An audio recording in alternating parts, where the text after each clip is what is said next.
आदरणीय गुरुजन, परमपिता परमात्मा और सभी मेरे जिन्होंने मेरी ज़िंदगी में आशीर्वाद बनाए रखा और आज यहाँ तक पहुँचा इतने सफ़र में। और सबसे अहम कड़ी गुरु शिष्य परंपरा के अंतर्गत सभी मेरे शिष्य, मेरे परिवारजन, सभी को मैं कोटि कोटि प्रणाम करता हूँ। और उन सभी से प्राप्त ज्ञान को आगे बढ़ाने के लिए, शेयर करने के लिए मैंने एक प्लेटफॉर्म बनाया है जिसका नाम आयुर्वेदा निधि इंडिया रखा गया है।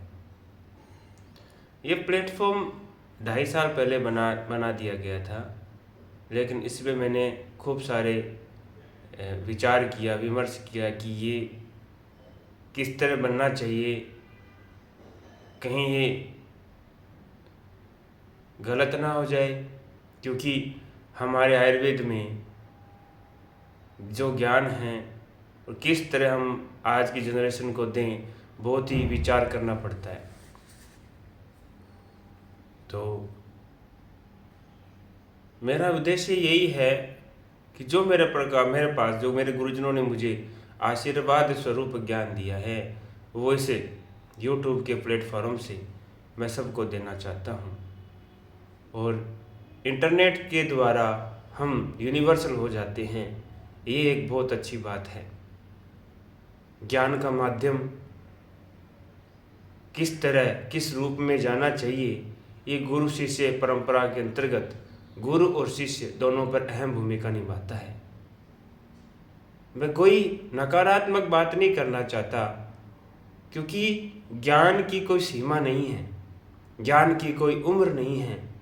जिससे मिला जाए ग्रहण करना चाहिए, ग्रहण करके उसको आत्मसात करके धारण करना चाहिए, धारण करके स्मरण करते रहना चाहिए। और स्मरण करते हैं, उसके बाद में वो अनुभव में बदल जाता है। वही अनुभव मैं आप लोगों के साथ शेयर करता हूँ।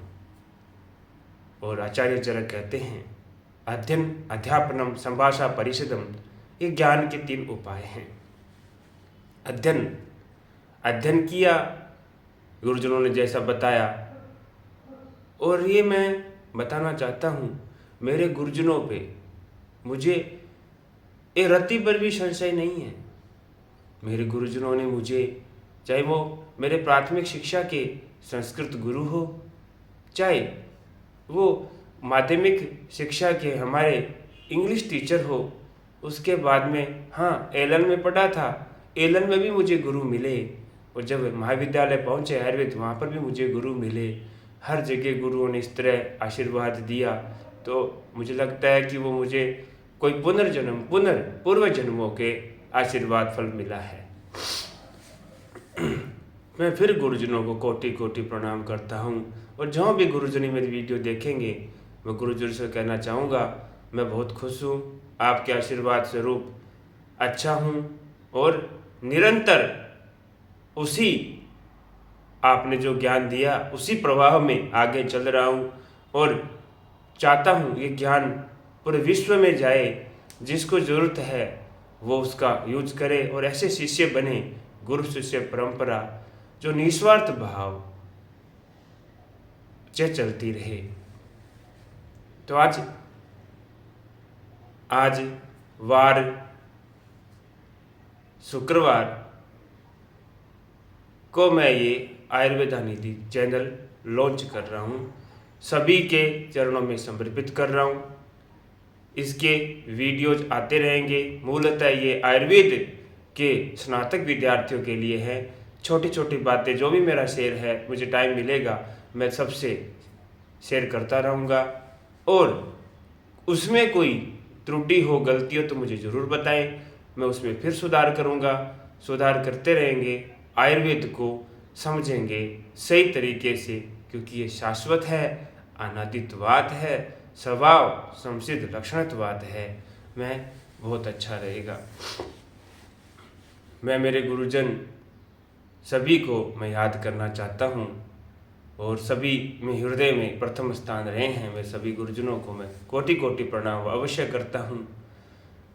कहते हैं ज्ञान का घमंड रावण को था और घमंड का ज्ञान राम को था। मुझे इस घमंड का ज्ञान रखना है, और जब कभी मुझे लगे इगोस्टिक हो जाऊँ या आपको लगे तो मुझे ज़रूर बताए। और ये निरंतर चलता रहेगा। मैं आयुर्वेदा निधि में रोज़ आयुर्वेद के लिए जितना अनुभव उतना वीडियो बनाते रहूँगा, जो मेरी पराकाष्ठा है, क्योंकि हमें भी अपने धर्म अर्थ काम मोक्ष के लिए कार्य करना पड़ता है। फिर भी मैं समय दे पा रहा हूँ, ये एक सभी लोगों का प्रेम व्यवहार है। आयुर्वेद में कैसे शुरू करेंगे, ये भी इसकी बात कर लेते हैं। 2021 से national commission for Indian system of medicine NCSM की स्थापना हुई थी। उसके बाद में आयुर्वेद में अभूतपूर्व परिवर्तन हुए हैं। माननीय सभी सरकार महोदय जिन्होंने NCSM का गठन किया, और NCSM ने BAMS का करिकुलम चेंज किया। इसमें 3 प्रोफ रखे गए हैं, जिनकी अवधि 18 महीने हैं। 18 महीने की अवधि में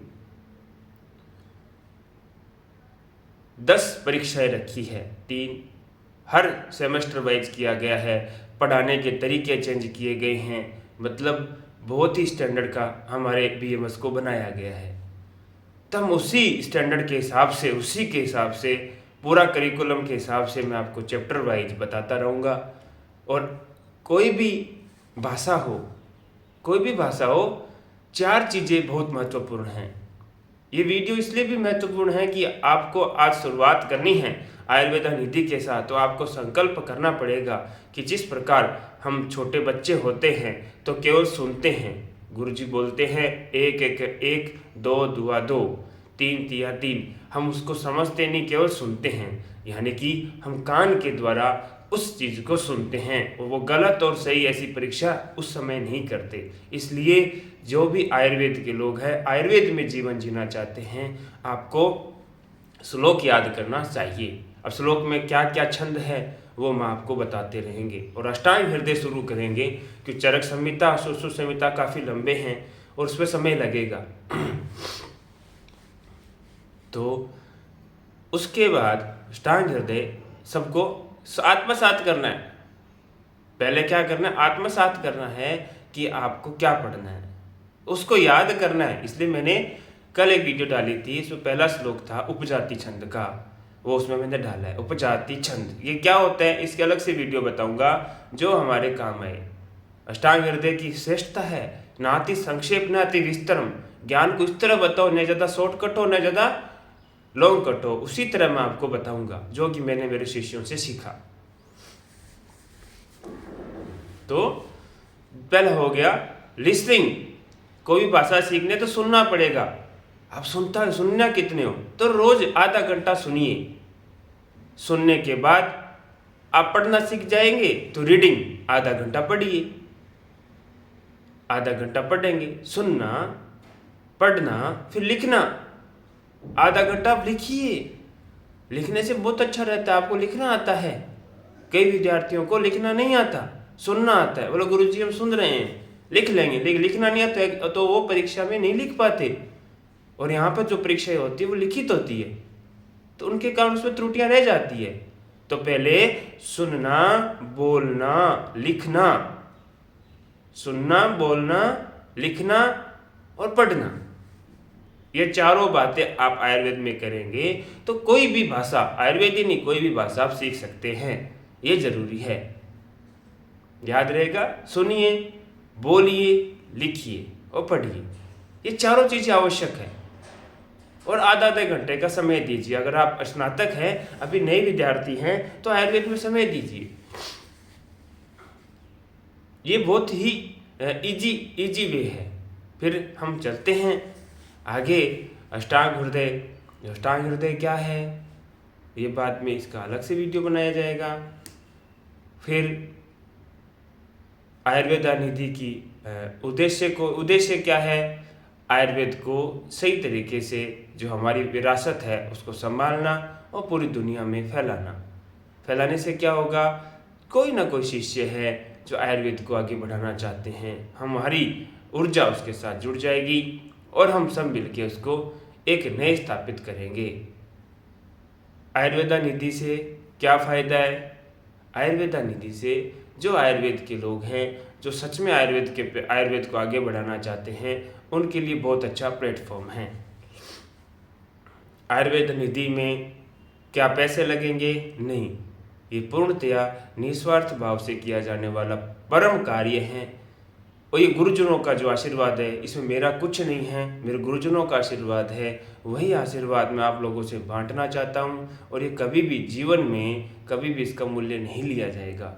इसका मूल्य यही है, आप पढ़िए, अपने शिष्यों को पढ़ाइए, आयुर्वेद पढ़ाइए, विशुद्ध आयुर्वेद जो आयुर्वेद है उसकी चर्चा कीजिए, उसका बखान कीजिए और उसके शाश्वतता, स्वभाव संसिद्ध लक्षणत्वता, अनादित्वाद की चर्चा कीजिए कि किस तरह हमारा आयुर्वेद आज इतने सालों से कितने विशुद्ध भाव से चला आ रहा है।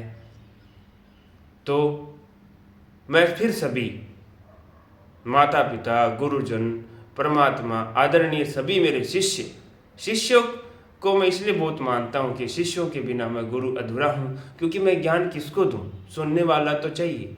तो मेरे शिष्य हैं और मेरे शिष्य बहुत ही अच्छे, ऑथेंटिक और आज बहुत ही अच्छे पद पे कार्यरत है। मैं उनको प्रणाम करना चाहता हूँ। तो आज मैं आयुर्वेद निधि आप सभी के चरणों में समर्पित करता हूँ। जय आयुर्वेद, जय भारत। धन्यवाद।